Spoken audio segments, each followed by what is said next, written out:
안녕하세요. 배신의 장미입니다. 오늘의 사연 지금 시작합니다.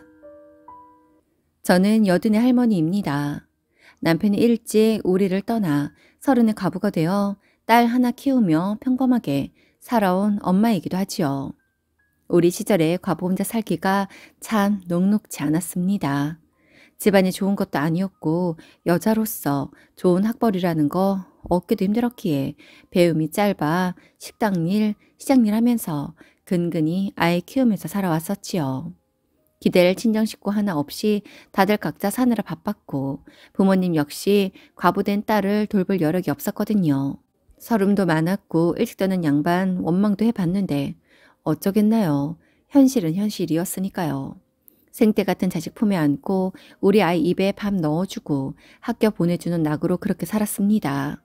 그러다 보니 어느덧 작지만 우리 집을 마련할 수도 있었고 딸이 대학을 졸업 후 취업까지 하고 나자 살만했습니다. 나 벌고 저 벌고 알뜰하게 살면서 맛있는 것도 먹으러 다니고 여행도 했었죠. 이렇게 열심히 살다 보니 좋은 날도 오는구나 싶었습니다. 어느덧 딸은 우리가 흔히 말하는 홍기가 꽉 찬 나이가 되었고 결혼을 하겠다며 사윗감을 데리고 왔더라고요. 그리고 결혼을 했지요. 하지만 안타깝게도 딸은 사위랑 잘 살지 못했습니다. 알뜰한 딸에 비해 사위는 흥청망청했고 그런 결혼 생활을 딸은 힘겨워했습니다. 벌어오는 돈도 없으면서 우리 딸이 열심히 벌어온 돈을 못 갖다 써서 안달이 난 사위놈. 사위놈이 딸 앞으로 빚까지 내어놓았기에 딸의 월급에 차압까지 들어오게 되었더라고요. 그 사실을 나중에 알고는 제가 모아둔 돈으로 모두 갚아 주었습니다. 그럼에도 사위는 정신을 차리지 못했고 노름에까지 손을 댔는지 살던 집까지 날리게 되어 시댁에 들어가 살게 되었습니다. 사돈도 혼자입니다. 딸이 결혼을 하고 채 1년이 되지 않아 바깥 사돈이 돌아가셨거든요. 처음 사위가 사고를 쳤을 때도 꼿꼿하기만 하고 구두쇠였던 안사돈은 당시 아들이 일으킨 돈사고를 끝까지 막아주지 않아 제가 얼마나 욕을 했는지 모릅니다. 당신 아들이 벌인 일 때문에 내 딸이 힘들어하는데 끝까지 모른 척 하더라고요. 그래서 이혼해라. 네가 경제적인 능력이 없는 것도 아니고 이혼하면 그놈이 손해지 네가 손해니? 이혼하고 엄마랑 살자. 엄마, 내가 너 이렇게 살라고 그렇게 악착같이 살았는 줄 알아? 누가 부자 되라니? 그저 남편한테 사랑받으면서 안정적인 가정 꾸리고 행복하게 사는 거 그거 하나만 봤는데 지금 네 꼴이 뭐야? 딸은 저의 간곡한 부탁에도 이혼만은 하지 않더라고요. 그런 딸의 삶을 지켜보자니 딸이 불행이 내 불행보다 더 가슴이 아프고 미어지더라고요. 가엾고 안타까웠어요. 그렇게 키운 딸이 암에 걸렸다고 합니다. 불쌍한 우리 딸의 나이 50에 암에 걸렸다 하더라고요. 꽃같이 예쁘고 착하던 우리 딸은 그렇게 말라가고 있었습니다. 우리 딸이 병에 걸렸다고 하자 사위놈은 집을 나가 이혼을 요구했고 딸은 삶의 마지막에 굳이 애써서 싸우고 싶지 않다며 합의 이혼을 하더라고요. 진작에 내가 갈라서라고 할 때 갈라섰으면 이 몹쓸병이 걸리지 않았을 거란 생각에 더 강력하게 이혼을 종용하지 못한 제가 너무나 미웠습니다. 나보다 더 박복한 삶을 살아가는 딸을 얼른 내 곁으로 데리고 오고 싶었습니다. 그런데 그놈의 돈이 뭔지 딸을 돌보자니 딸의 치료를 위한 돈이 아쉬웠고 딸만 바라보고 있자니 제게는 가진 거라곤 이 집 한 채뿐이더라고요. 대출을 받아 살려고 하니 수입 없이 원리금만 나갈 테고 대출이 그렇게 나올 수 있는 집도 아니었습니다. 딸은 거동이 불편하진 않았지만 혼자 둘 순 없었거든요. 딸과 사위가 이혼을 하고 나자 사돈이 제게 만나자고 하더라고요. 며느리는 제가 데리고 있을게요. 뭐요? 지금 두 모자가 내 딸 영혼까지 갉아먹을 참이에요? 말도 안 되는 소리 하지 마세요. 내 딸은 내가 데리고 갑니다. 그럼 사돈이 우리 며느리 병수발 하실 거예요? 우리 며느리요? 웃기고 있네. 병수발 해야죠. 내가 낳은 내 새끼 내가 병수발 해야죠. 우리 아들 돈 사고 쳤을 때 사돈이 그거 갚아주었다면서요. 그래서 자기 엄마 그나마 놓으라고 있던 적금까지 깼다며 며느리가 고래고래 소리 지르더라고요. 병수발도 돈이 있어야 하는 겁니다. 말씀 잘하셨네요. 그 돈 물어주세요. 망할 놈의 새끼가 빚진 그 돈 내가 내줬으니 사돈 대신 물어주시라고요. 네, 물어주죠. 드려야죠. 그런데 며느리는 제가 데리고 있을 겁니다. 미안해서라도 내가 병수발 할 거예요. 사돈은 벼랑간 제 딸의 병수발을 하겠다며 나섰는데 대체 무슨 꿍꿍이인지 알 수가 없었습니다. 사돈, 운전하실 수 있으세요? 어떻게 병원 데리고 다니실 건데요? 그리고 사돈 디스크도 있다면서요. 병수발 아무나 하는 거 아닙니다. 사돈은 자신은 건강체질이고 운전도 할 줄 아니 자신이 병수발을 하겠다더라고요. 아무리 그래도 이혼한 며느리를 대체 왜 데리고 있으려고 하는지 이해가 안 되었습니다. 그런데 딸이 그냥 시댁에서 산다고 하는 거예요. 안사돈이 사위를 내쫓은 지 오래이고 아이들과 지내기도 지금의 시댁이 더 좋다고 하면서요. 하긴 우리 집은 좁아서 손주들까지 다 데리고 오기에 버겁긴 합니다. 그래서 울며 겨자 먹기로 저는 딸을 사돈의 손에 맡길 수밖에 없었어요. 손주들이 아직 학교를 다니고 있었기에 도심지에 위치한 사돈댁이 여러모로 저희 집보다 낫긴 했습니다. 저는 일주일에 한 번씩 쉬는 날이면 딸이 좋아하는 반찬을 만들어 사돈댁에 갔습니다. 사돈 얼굴을 보면 꼴도 보기 싫은 사위놈이 생각나서 힘들기도 했지만 그저 딸을 살려보겠다는 마음으로 참아내었어요.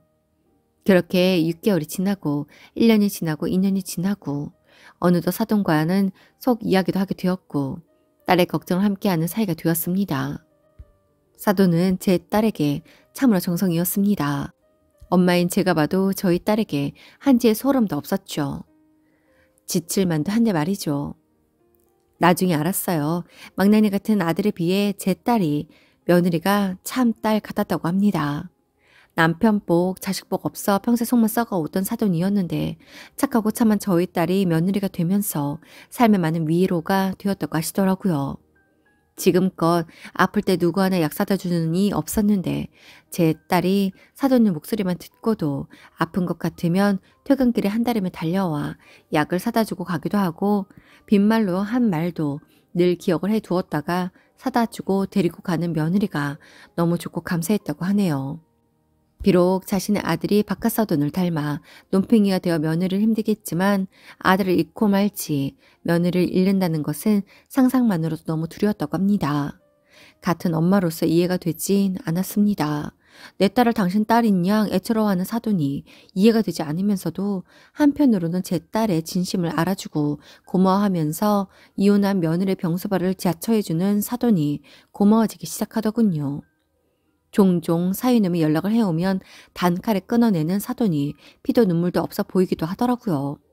손주들이랑 연 끊어질까 그러는 걸까 아니면 정말 내 딸을 친자식인 아들보다 귀히 여겨 그러나 아무튼 이런저런 생각이 많이 들더라고요. 딸은 저와 사돈의 노력에도 6년의 투병 끝에 제 아빠 곁으로 갔습니다. 시어머니의 병수발을 6년간 받고 고운 모습으로 갔습니다. 그때 알았어요. 사돈의 집이 딸 앞으로 되어 있다는 것을요. 제 딸이 하늘나라에 가고 나자 사돈은 그 집을 비우고 이사를 나가더군요.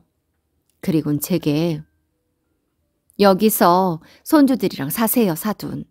나는 고향으로 내려갈 겁니다.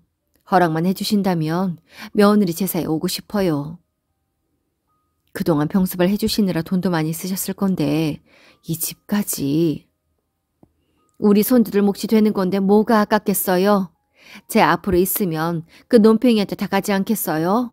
아무리 내가 낳은 아들이지만 참 미안합니다. 내 새끼가 그런 놈인 줄 알았지만 며느리 잘 얻으면 내 아들놈 달라질까 하는 기대감에 결혼을 밀어붙였었습니다. 그때 참아 못한 사과 지금이라도 합니다. 정말 죄송해요. 제 아들 때문에 며느리가 병을 얻은 것 같아 마음이 너무 안 좋았어요. 만감이 교차하더라고요. 우리는 딸로 인해 그렇게 친구가 되었습니다. 딸의 기일을 함께 챙겼고 사돈이 서울에 올 때면 종종 만나기도 했었지요. 그런데 얼마 전 사돈에게 뇌졸중이 왔다고 하더라고요. 손주가 먼저 알고 제게 알려주었습니다. 오른쪽에 마비가 와서 생활이 조금 불편해진 사돈이 그러더라고요. 그냥 편하게 사다 죽는 게 내 소원인데 이것도 안 들어주네요. 이런 몸으로 살아서 뭐 한다고. 저는 정말 복도 없는 사람이에요. 저랑 올라갑시다. 여기서 어떻게 혼자 지내세요? 저랑 올라가자고요. 사돈은 깜짝 놀라면서 간병인 쓸 돈 충분히 있다고, 몸 추스르고 제어하면 어느 정도 활동도 할 수 있다고 하니 괜찮다고 합니다. 사돈, 그냥 하는 소리 아니에요. 애들이랑도 얘기 다 됐어요. 애들도 모시고 오자고 했어요. 그냥 손주들이랑 산다 생각하세요. 어차피 저는 아직 일하러 가니 집에서 편하게 계시면 돼요. 사돈, 왜 아직 일하세요? 제가 그러지 말라고 그 집 며느리 앞으로 해드린 건데요. 네, 알아요. 다 아니까 가시죠. 오랜 설득 끝에 우리는 특별한 동거를 하고 있습니다. 벌써 햇수로 8년 되어 가네요. 이젠 형님 동생하고 삽니다. 사돈은 꾸준한 재활라 불편하지만 많이 좋아졌고 우리 딸 닮아 착하고 예쁜 손주들은 결혼을 해서 작년에 증손주도 보았습니다. 우리 딸이 저 외롭지 말라고 사돈을 맺어주고 간 것 같다는 생각이 요즘 들어 많이 드네요. 최근에는 살던 아파트를 정리하고 외곽의 전원주택에 전세를 얻어 이사를 했습니다.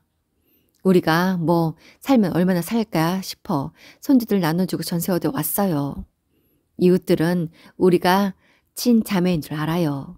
그냥 언니 동생 하니 자매가 노후에 같이 사나 보다 하더라고요.